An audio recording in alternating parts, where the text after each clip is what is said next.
কোনো প্ৰাইভেট স্কুলত আপোনাৰ শিশুটি যদি পঢ়ি আছে আৰু যদি আপুনি ফিজ দিব পৰা নাই তেন্তে যদি সেই প্ৰাইভেট স্কুলৰ কৰ্তৃপক্ষই যদি আপোনাৰ সন্তানটোক মানসিকভাৱে অত্যাচাৰ কৰা আৰম্ভ কৰে তেওঁ যদি ক্লাছৰুমৰ পৰা বাহিৰত ৰাখে মাৰ্কশ্বিট দিব নিবিচাৰে ৰিপৰ্ট কাৰ্ড দিব নিবিচাৰে এক্সাম দিবলৈ নিদিয়ে তেন্তে আপুনি কি কৰিব যদি কোনো প্ৰাইভেট স্কুলে এনে কৰে তেতিয়াহলে শিশুজনৰ ৰাইট টু এডুকেশ্যন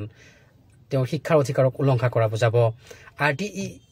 2009 যিখন এক্ট আছে সেই এক্টখনৰ সেকশন 16 আৰু 17ত কোৱা আছে ফিজ নিদিয়াৰ বাবে কোনো শিশুকে মানসিকভাৱে অত্যাচাৰ কৰিব নোৱাৰিব যদি কোনো প্ৰাইভেট স্কুলে এনে কৰে তেন্তে আপুনি ডিস্ট্ৰিক্ট এডুকেশ্যন কমিশনত আপুনি কমপ্লেইন ৰেজিষ্টাৰ কৰিব পাৰে অথবা হিউম্যান ৰাইটস কমিশনতো আপুনি কমপ্লেইন ৰেজিষ্টাৰ কৰিব পাৰে অথবা চাইল্ড ৰাইটস কমিশনতো আপুনি ষ্টেট বা চেন্ট্ৰেল কমিটিত কমপ্লেইন ৰেজিষ্টাৰ কৰিব লাগে সদায় মনত ৰাখা উচিত যে আপুনি আপোনাৰ শিশুজনক আপোনাৰ ল'ৰাজনক বা আপোনাৰ সন্তানটোক সেইখন স্কুলতে